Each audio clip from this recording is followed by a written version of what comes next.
The Golden Gate Bridge is basically an icon of the West Coast. For me, it's more of a landmark of where I grew up. Being able to play underneath it as a kid, we had picnics at Fort Point, we played on Crissy Field. It's always been there for me. I'm Rick Bulan, and I make furniture from steel off the Golden Gate Bridge.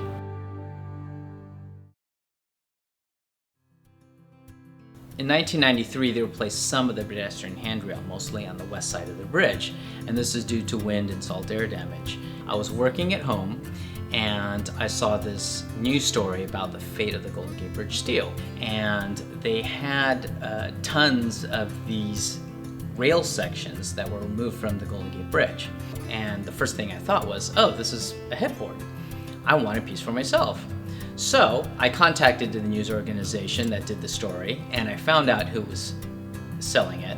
And what I did was I went over there and found out that these sections are 12.5 feet long and 1,000 pounds. I spent a month trying to figure out how to get it down to a manageable size, and I got it down to a 115-pound headboard. I put it on our bed, and then a friend saw it. They wanted one. A friend of a friend saw it. They wanted one. Next thing you know, I went back. I made a deal to buy the rest of the steel, and I've been making furniture from it ever since. We make all kinds of things. We make, headboards, lamps, picture frames, tables, conference tables, anything you can think of, really. I basically make one table, one headboard, one lamp at a time. All hand done, all here in San Francisco.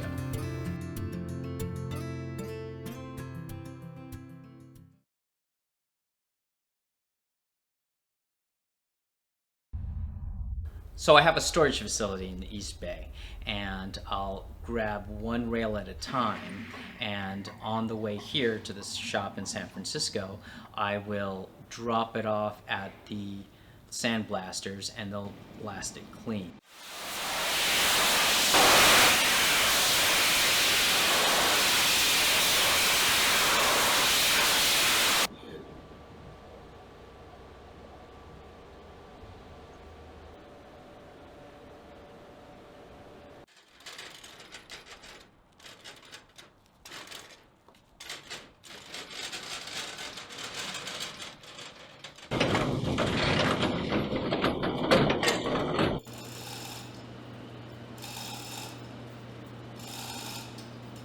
Basically what happens is that, I come up with a design, whether it be something I came up or something in collaboration with the customer.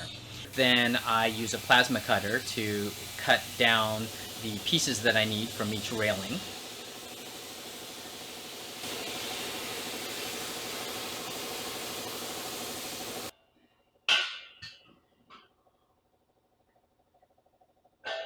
Once it's cut, then it's welded together to make the furniture piece or whatever piece I'm making. And then at that point, I put a new coat of International Orange on it, and I badge it with its edition number, and then it gets packaged up and shipped to the customer.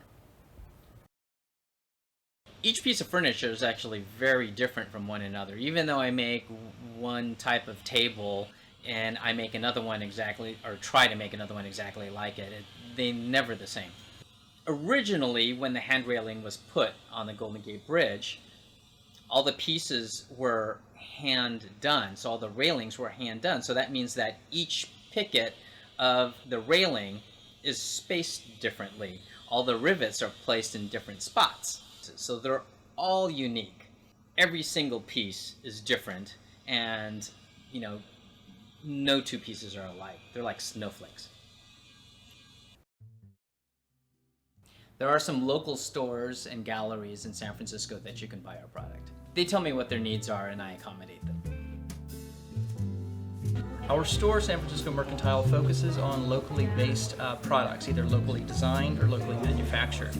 Rick's product is the perfect addition to what we do. We learned about 20 years ago when I was a buyer for Discovery Channel stores, and I've loved his line ever since. When we opened our store in September of this last year, he was one of the first people that I wanted to have in our store because he produces products that are really meaningful to people, that are recycled pieces of the Golden Gate Bridge. It's truly a unique gift and memento to take home from San Francisco.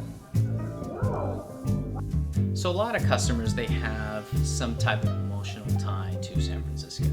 They flew over the Golden Gate Bridge, they sailed under it, they crossed it, they walked it, they biked it.